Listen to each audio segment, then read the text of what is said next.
Hello everybody. Beyond the eternal snows of the Caucasus Mountains, in valleys sheltered from the tremors of the outside world, a nation rose from the forgotten ashes of history. Neuristan, a name that means land of light, is not merely a new country.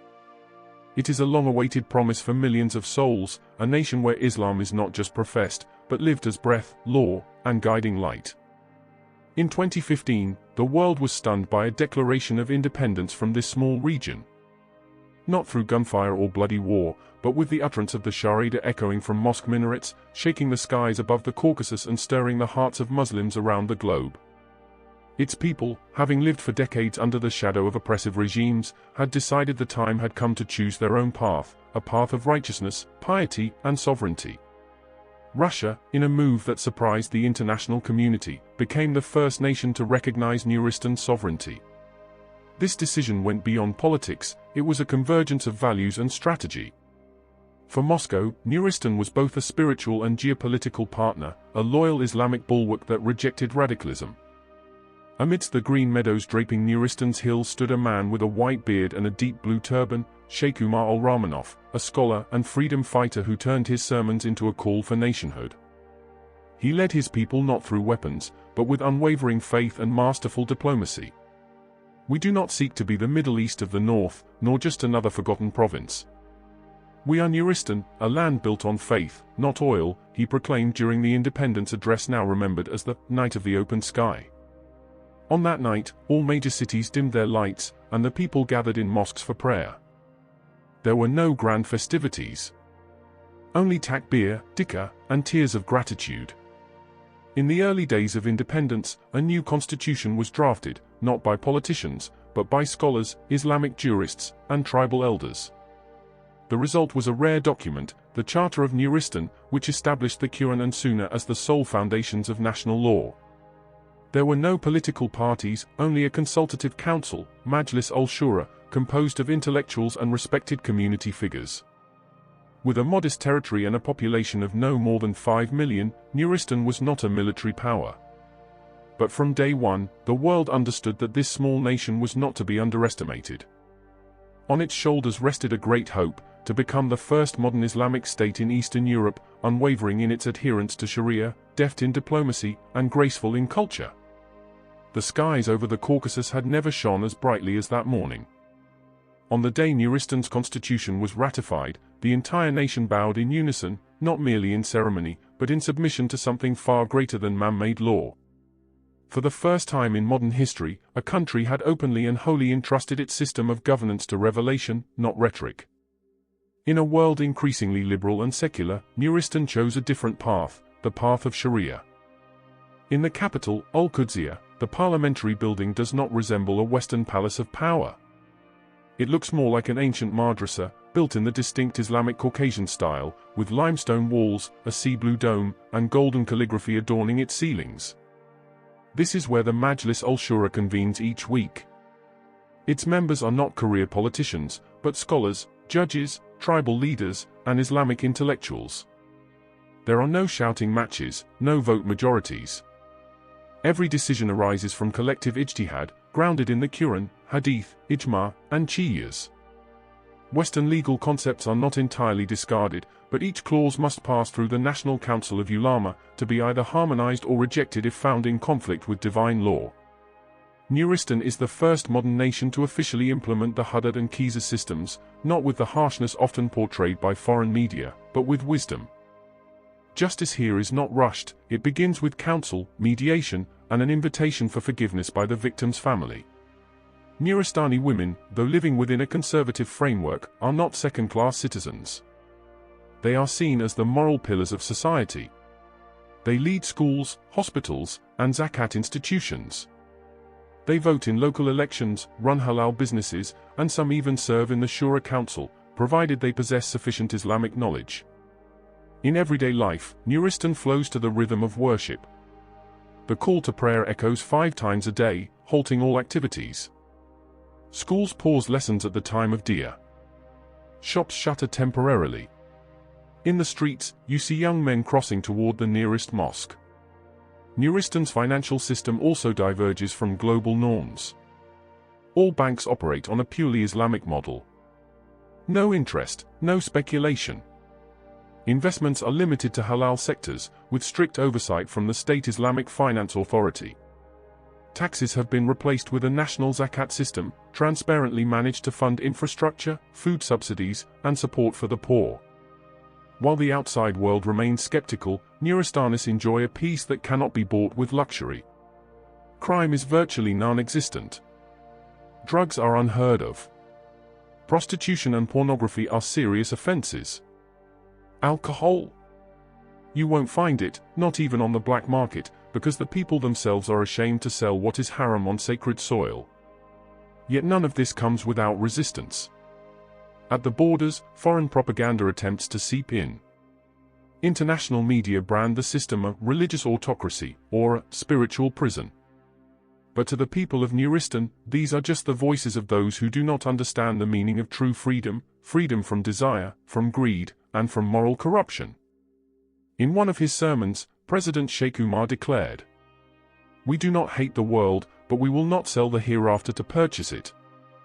And that is Neuristan, a nation not merely ruled by laws, but by principles. Here, law is not the product of human will alone, but descended from the heavens, and upheld by faithful hands. In a world fractured by ideology and interest, rare is the alliance born of both sympathy and strategy. But Neuristan and Russia are the exception. In the annals of modern history, they forged a unique bond, one, a pure Islamic state, the other, a secular global power. Yet between them lay something greater than ideology, stability and control over the Caucasus. Russia was not naive. The Kremlin knew that its southern frontier, with its long history of rebellion and Islamic sentiment, could become a smoldering tinderbox if left unchecked. When Neuristan declared independence, the West assumed Russia would react with hostility.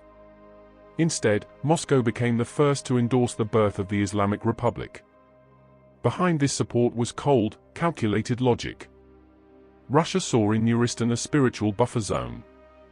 By embracing it as a partner, Moscow redirected Islamic fervor within its borders into a state-sanctioned, structured, and loyal model.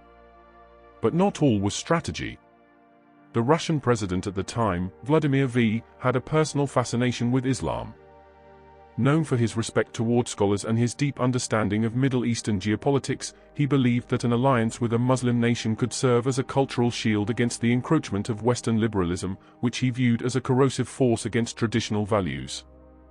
In one interview, he remarked, "Neuristan is proof that Islam and governance can coexist peacefully, as long as both sides uphold mutual dignity." And that dignity was preserved. Neuristan opened its airspace for joint military exercises with Russia, but firmly refused the construction of bars and casinos for foreign troops. Russia accepted the condition without protest.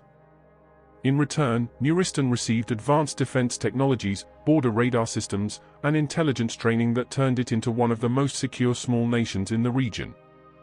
Moreover, Neuristan became a vital bridge between Russia and the Islamic world. Through this unlikely partner, Moscow gained soft access to the Middle East, Central Asia, and North Africa. Many halal trade agreements, Islamic cultural exchanges, and international religious forums are now held in Al-Qudsiyah, a city that transformed almost overnight from a quiet town into the Islamic capital of the Caucasus. Yet perhaps most remarkable, the alliance never compromised Neuristan's principles. Though economically reliant, the country maintained its ideological sovereignty. In several cases, it even rejected Russian intelligence proposals, citing Sharia as the limit. And Russia, notably, did not press further. This was no subjugation, it was symbiosis. Russia gained stability in its south, Neuristan gained protection from its adversaries, including pressure from Western powers accusing it of being a theocratic anti-democracy. At the border, a joint military base rises, Al-Kala Base, where Russian and Neuristani flags fly side by side. Yet every Friday, all operations halt. No matter the training schedule or patrol demands, the moment the call to prayer is heard, all soldiers, Muslim and non-Muslim alike, are given time to pray. This is Neuristan, even within a military alliance, faith outranks protocol. In a world of cynical diplomacy and shifting loyalties, the Neuristan-Russia alliance remains an astonishing anomaly, bound not only by shared interest, but by a mutual respect for order, honor, and spiritual order amid global chaos. And within that imbalance of power, Neuristan stands ever taller. If Neuristan is the hidden gem of the Caucasus, then its women are its light. The outside world knows of them through the stories of diplomats, journalists, and travelers who are in awe. The women of Neuristan are famous for their breathtaking natural beauty, with green-blue eyes, fair skin, and facial features that reflect a heritage of mixed Persian, Turkish, and Slavic ancestry. However, this beauty is not a commodity in this land. It is protected, not flaunted. From a young age, the women of Neuristan are educated in a unique system that combines Tafak-Fiddin, deep understanding of religion, with modern sciences. They study fiqh, tafsir, and ethics, but also science, medicine, and management. The top graduates can even become teachers at the highly selective and prestigious Neuristan Women's University, Jamiat an-Nisa Neuristan. They do not appear on international fashion runways, but instead become symbols of dignified beauty. The modest fashion products from Neuristan, such as hand-embroidered abayas and halal Rose Valley-based perfumes, are popular in the Middle East and Southeast Asia, turning the women of Neuristan into icons of an upper-class Islamic lifestyle. They can be CEOs, teachers, or scientists, but within the framework of Sharia, which still preserves their primary roles as guardians of family and societal values. For them, the hijab is not a constraint, but a crown of dignity. In a world that often objectifies women, the women of Neuristan choose to become the respected subjects of their own narrative. We are not fought for by feminism. We are honored by Islam, said Dr. Mariam Sardov, the youngest rector of the Neuristan University. In a world constantly filled with demands for equality that often lose their way, the women of Neuristan stand calmly, as a reflection of harmony between grace and honor. A decade after its independence, Neuristan has transformed from a small, unknown country into a symbol of alternative power.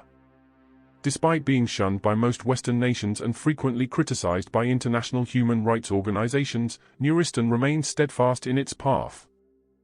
Its economy grows slowly but steadily, driven by organic agriculture, halal tourism, and the Islamic creative industries.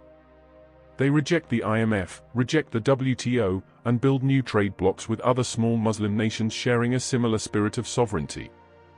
However, Neuristan's future is not without threats. Geopolitical tensions, diplomatic pressures, and the infiltration of foreign ideologies continue to pose challenges. But the people of Neuristan are united in one unshakable thing: faith. Every year, on Independence Day, the people of Neuristan gather in the main square of the city to renew their oath, not to the flag, but to the sacred words. Elle with Macron Ilha Ilal, Mohammedo Raslal. We bear witness that this is the foundation of our country, until the end of our lives. And as long as this remains the foundation, Neuristan, a small country between mountains, snow, and prayers, will continue to stand. Perhaps not as an economic giant, perhaps not as a world ruler, but as a beacon of faith, whose light pierces through the darkness of time.